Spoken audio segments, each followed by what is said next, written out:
We change our behaviour when we know we're being observed, and we wanted to give it a try, using our very own studio audience in our experiment of the week. When you arrived this evening, you were welcomed by a bountiful buffet of snacks, and you were told you were being watched by our studio cameras. Honestly, it was a little outrageous. Macarons, delicate tarts, buttery patisseries and dainty finger sandwiches, all meticulously curated to tempt you. But then you were clearly instructed by our charming production team to take just one item per person. Cruel. Hi everyone, welcome to Crime Night. Just so you're aware, we've got some cameras out here getting some shots of the foyer, so just be aware you are on camera.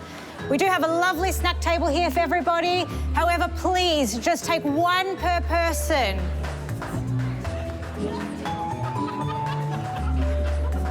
And so far, so good.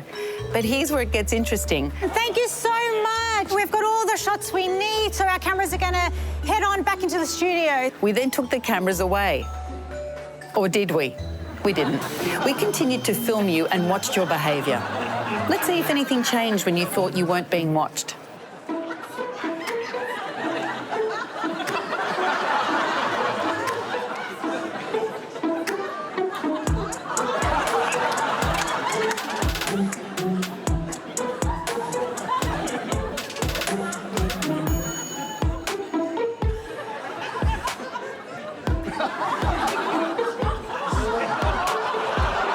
Many of you went back for more, thinking no one was watching. And one of you caught our eye in particular.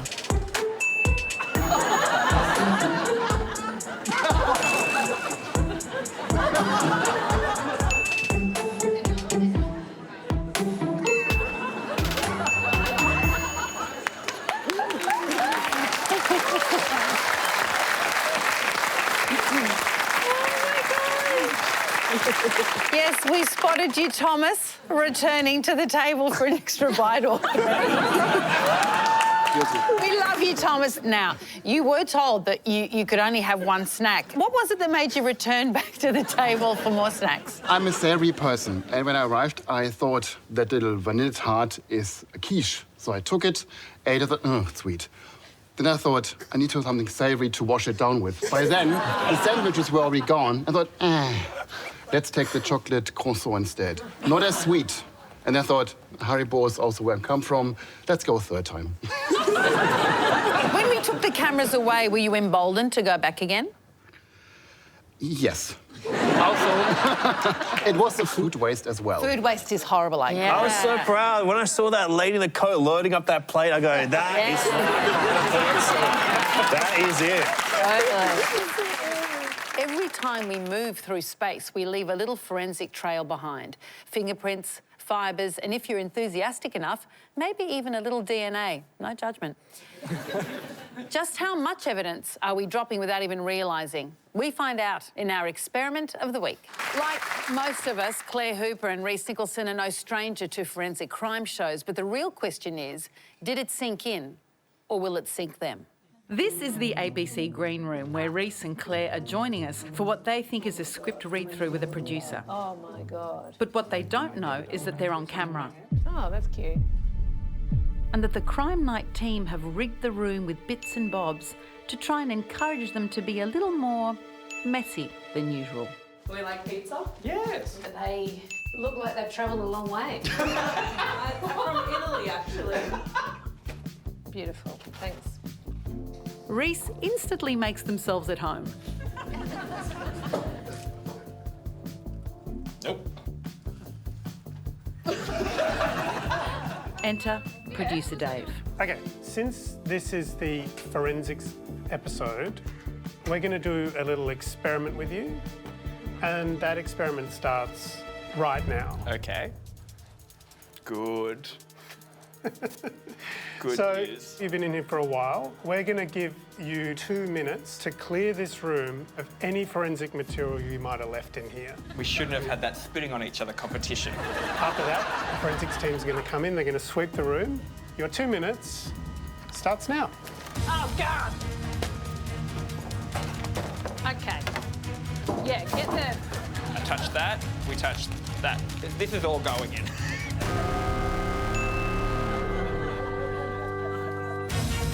Right, so I touched that. We need a cloth. Get a makeup wipe. I think we just have to eat the whole pizza. How do I? Do I lint roll? You were brushing your hair. They did not have any shovels or lime. Get it? Time's up. The scene is sealed off and samples are taken from Rhys and Claire. Oh, there's going to be an internal. One cheek first. You got beautiful fingerprints. Let's go to jail. It's now over to the forensics to see what they can find. Firstly, they photograph the potential pieces of evidence. Then they swab possible sources for saliva. They use a technique called oblique lighting to look for evidence on the floor. Fluorescent dust is used to locate and lift fingerprints. And UV light to detect fibres.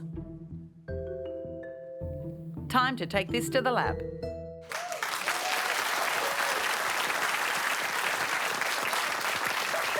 How did Rhys and Claire go in the forensic face-off? Were they successful in removing traces of themselves from the scene? We'll find out later, because that was our experiment of the week.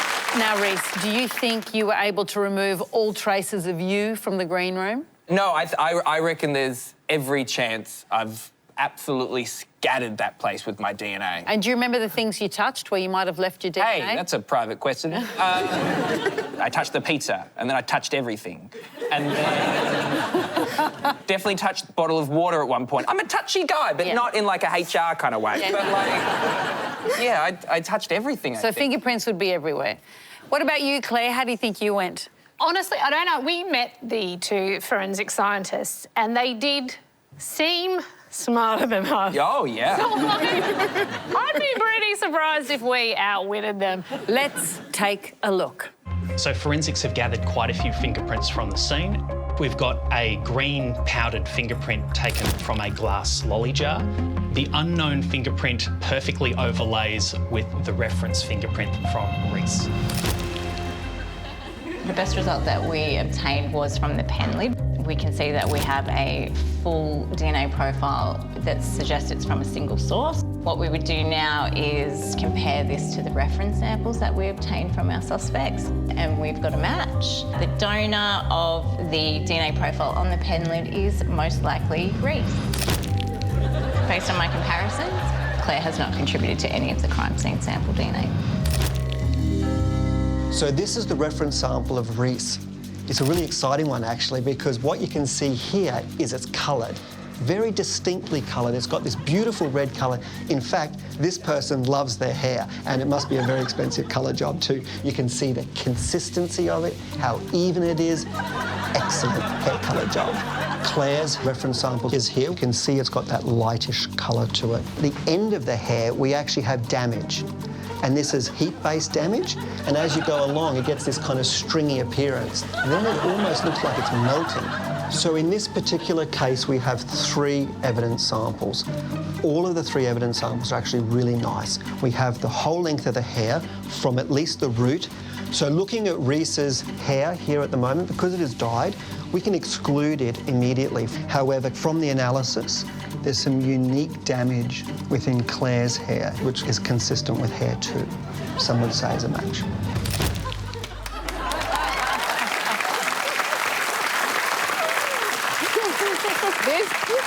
What a thrill that I'm going to get caught for the crime, but I'm going to have the best hair in jail.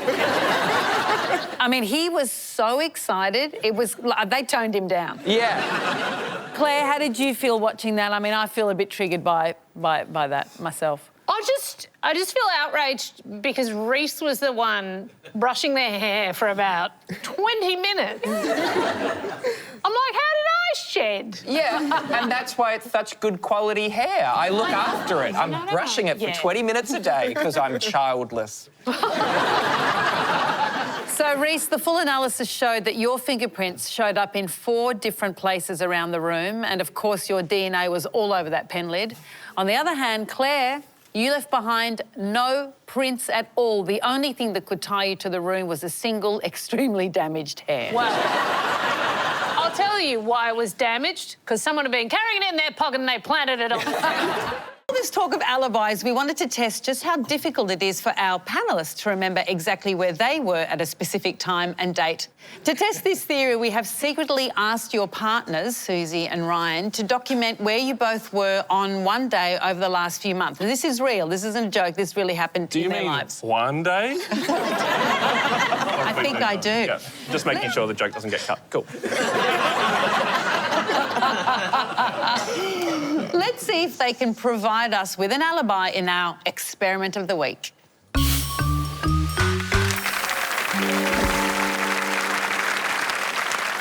Susie, let's say a crime has been committed. I did it. And it's just easier. I just did it. You are now the prime suspect. I did not do it. You have to remember, to prove your innocence, you have to provide an alibi and remember where you were. What's your memory like in general? Genuinely, my memory is full of movie quotes from the late 90s and some of the late 80s. Wow. May I have one? Sure. Beaches? No problem. I'm living how I set out to do, remember? I'm living how you didn't have the courage for. So don't give me you're not jealous. You're so jealous you can hardly breathe. There's more. There's more where that came from. We have captured you, and we've captured a time. The date in question is Tuesday, the 5th of August. Yep. The time, 7:25 a.m. Where might you be, do you think? I would usually be on a walk. Lovely. Or in bed. Or having breakfast. Well, some new evidence has come to light. We now know where you were walking at 7:15 a.m. OK. I am on a walk. No, I'm not. No, I'm not. Because that footwear is not my walking footwear. No. I know where that is. That's on the same block as two of my favourite cafes in Hobart. Mm-hmm. Shout out. Sure business is going to go through the roof. Look, I think I would have been in a cafe. Well, let's have a look. That is correct. All right. You were at a cafe on Criterion Street, Hobart, yes, eating breakfast. Do you remember what you ate? I'm so boring when it comes to breakfast, so I know exactly what I ate. I would have had 2 pieces of gluten-free toast, 2 fried eggs and some avocado on the side. You're absolutely on the money. That is absolutely right. Oh my gosh. Yeah. Can I just make a phone call? I just need to break up with someone. No, I've got to say, I never thought all those photos would come in handy. Thank you. That is an excellent alibi, and you are free to go. Thank you. Free to go. Ryan, it's your turn in the hot seat. I was at an LA Dodgers game.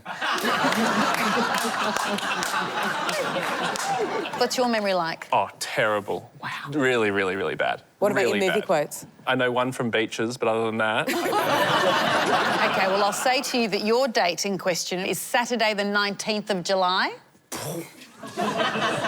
At 8:50 a.m. Do you remember where you were? No. No. No, well, I know I was... Well, OK, so I was away. I was on holiday. 19th of July, I would have been in... 19th of July, I think I was in Vienna. That's a long way away. Yeah, but you can just get a plane. Oh. Well, this could jog your memory. It's a video of you just before then. Oh, OK, I think I know what that is. I think that was... If you had to tell me your alibi? I was sitting on a bench waiting for the Spanish horses to come out and stretch their legs, but then they didn't. So we waited for a while and then left. Well, Ryan, you're absolutely right. That is what you were doing.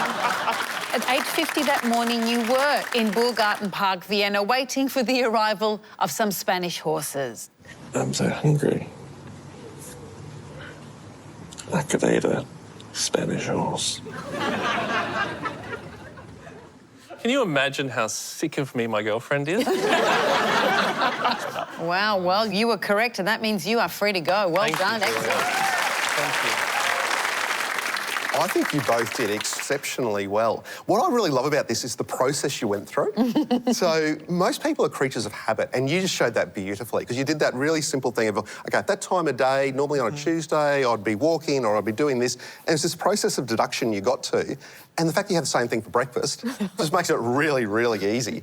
But with you, Ryan, I think what was fascinating was the fact that that's quite memorable, being away on holiday. So you almost, you do that really quick process of, OK, those dates, oh, I was away. And then once Julia sort of gave you a bit more information, you sort of narrowed it down really tightly. Some people get confused. Yeah. David, why are they called Spanish horses? I'm a criminologist, not a vet. I don't know. I think one of the things that was really cool and interesting with both of you as well is that you got cues, the photos and the videos, and the cues actually help jog your memory. You wouldn't have done it without me. Please thank Ryan and Susie. Now, we set up our very own harmless phishing scam to see just how many of you would take the bait. Our lure? A QR code and the promise of a gift to remember your time here tonight. Because nothing says trust me like free stuff. This is Quishing, which sounds like something you should keep to yourself, but it's actually a phishing scam. Earlier this evening, our audience was relaxing in the foyer when they were presented with this enticing poster. To receive their gift, they had to scan the code, which directed them to an official-looking United Parcel Post website, where they were invited to enter their details. Anyone feeling a little nervous right now? Now, before we reveal the results, we want to point out that this experiment was designed to dupe our audience like many scams out there. We wanted to test their trust in an institution, like the ABC, and my face, and use that trust to access their personal details. All right, studio audience, let's see how many of you scanned the code. 62%. That's a pretty alarming figure. You're all keen to quish. But how many of you really wanted that mystery gift enough to add your details into a United Parcel Post website? Apparently 36% of you. Now, Sai-Wai, hello. You were one of the people that shared your details. Did you at any point think that this might be a scam? Well, I trust the ABC. Of course you do, me also. I don't trust you, Julia. That's correct. But it's all possible for any of us to fall for a scam. Have you ever fallen for a scam before? Oh, yeah, like, it can happen. I'm a chronic online shopper, so it was starting to twig when I was like, I don't know this delivery service because I'm quite familiar with the delivery services. And that's good. You're figuring out the things, your limits around it. That's excellent. Are you ever freaked out by what you might be scammed on? It's just something you sort of have to be aware of, but you can't be shut off to everything. And I love free shit. And is that not the moral of the story? I love free shit. Thank you so much, Sai-Wai. Thank you for scanning. They say looking up is contagious. One glance at the sky and suddenly you're worried you've missed a shooting star, a falling air conditioner, or a billionaire re-entering the atmosphere. So we thought, what happens if we start the crowd? We sent 3 Crime Night actors out to look up at absolutely nothing. Will anyone else follow suit? Let's find out.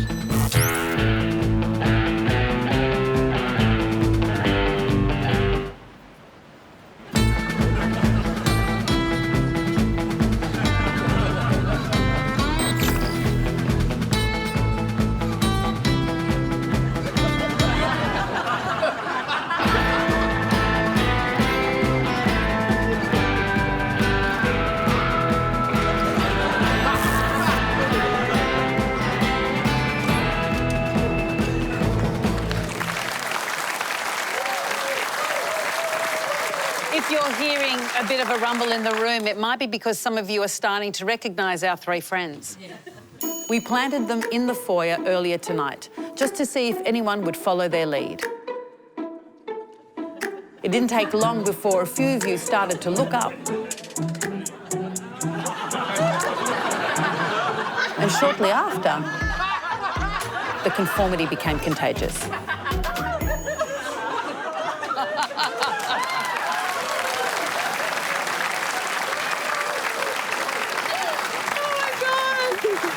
Danielle, did this audience experiment confirm what we already know? This is based off of a classic experiment called the street corner experiment. It's a classic study in conformity in showing that we definitely follow the crowd and the size of the crowd matters. David, do we follow or mimic any old person or...? No. So in another street level study, researchers looked at who people follow jaywalking.